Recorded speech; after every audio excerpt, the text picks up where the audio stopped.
All right, boys. What's up? What's up? How y'all doing? Welcome to day 7 of the No Cut One Take Challenge. Today I'm out here in front of the skyline. Hope you guys can enjoy this view. It's Honolulu behind me. Well, I guess Waikiki is behind me in Honolulu, Hawaii. But today was a really good day, and I'm excited to kind of get into this topic I will be talking about today, which will first start off with me relaying some wisdom that I received today. So here at the university, one of my classes is Biblical Hebrew, and my teacher is actually a rabbi in a synagogue, a Jewish synagogue, and we were talking together after class, and he sat me down, and it was mainly because I asked him to be a recommender for a scholarship, and that's what started our conversation. And then it kind of led into him asking me what I want to do in life, and to remind him what my major was, because I'm in Biblical Hebrew, and I ask him a lot about the Bible and theological questions and history surrounding the Bible. And my major is business marketing, so it's on the total opposite spectrum. So he was really just asking me what I want to do and what my plans are, and he left me with one really good nugget, which was mainly because we were talking about seizing the opportunity that will eventually come, and comes to everybody in over the course of their life, that you have the choice to either seize and take advantage of, and be prepared for, which is a topic that I talked about before in these videos. So you could either take advantage of it, or it could pass you by. And he said, over the course of me waiting on that opportunity, to just keep working hard, keep doing what I'm doing, but also to make sure you live in truth, live out your truth, and not to be afraid of your truth, but also when you're dealing with people along the way, to not focus on the things that divide, but to mainly focus on things that unite. And I think that was such a good eye opener to me, because especially coming from him, because he is a rabbi, and we have different theological views, perspectives, and although we have those conversations and we disagree on them, it's always love. And he's definitely one of my mentors that I have out here in Hawaii, and has definitely helped me through my journey of discovering truth, my truth, the truth. And yeah, so I'm grateful for him. And I just wanted to relay that to him, relay that to you guys, because when he said it, it really just kind of was a light bulb in my head. And I hope to always carry that with me. So it also reminded me of this book, so I even brought it. I want to show you guys. How to Win Friends and Influence People by Dale Carnegie. I have 10 pages left, so I'm not entirely done with it, but I'm close to. And I've been reading it, and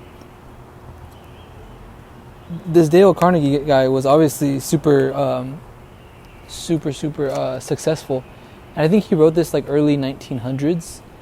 And the reason for him writing it was because during that time, almost 100 years ago, there wasn't a lot of books surrounding the psychology of getting people to like you or to be influential and win friends, as he says. And so he wrote this book, and it's amazing. I definitely 10 out of 10 recommend.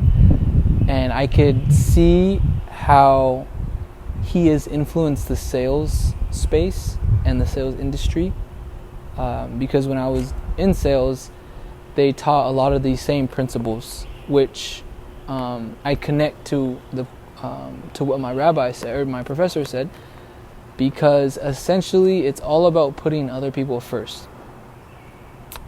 A guy as brilliant and successful as Dale Carnegie understood how much or how important it was to put others before you, put others' interests before you, and kind of almost feed into them and, you know, their ego to essentially win them over to you. And it almost seems backwards, because when you think of persuading people and influencing people, you almost think that you're kind of putting something onto them to get you to think the way you will want them to, or to adopt your principles or your perspective, because you think it's right, obviously.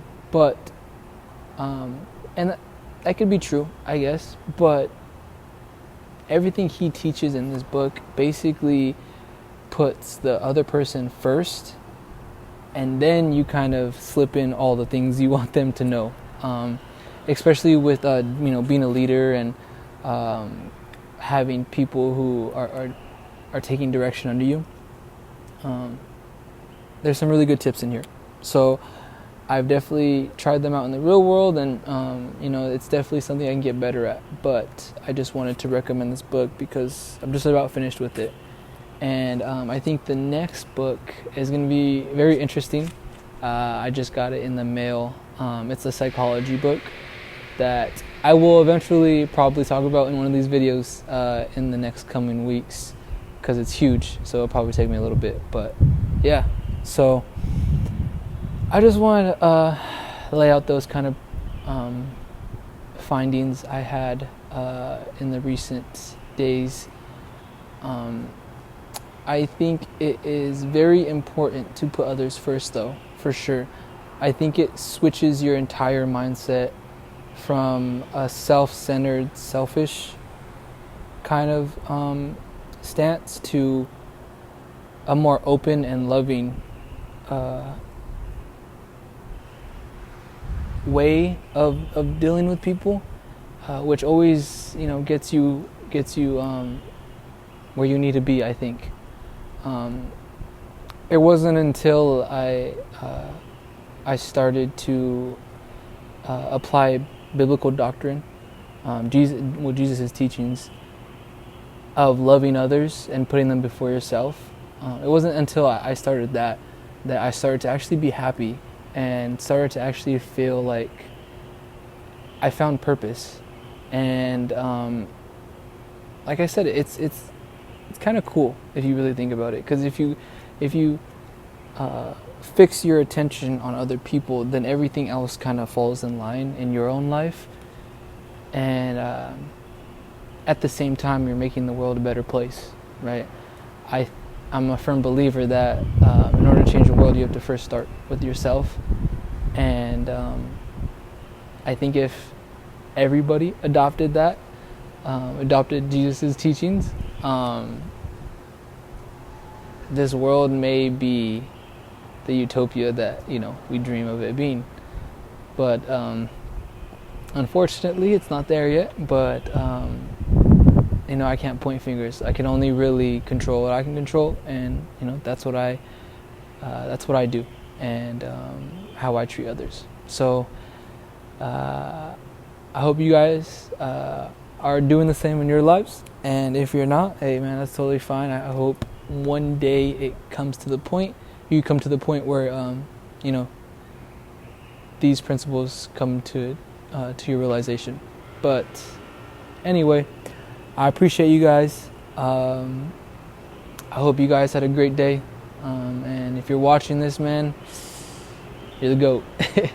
But I appreciate you. I'll catch you later. Peace.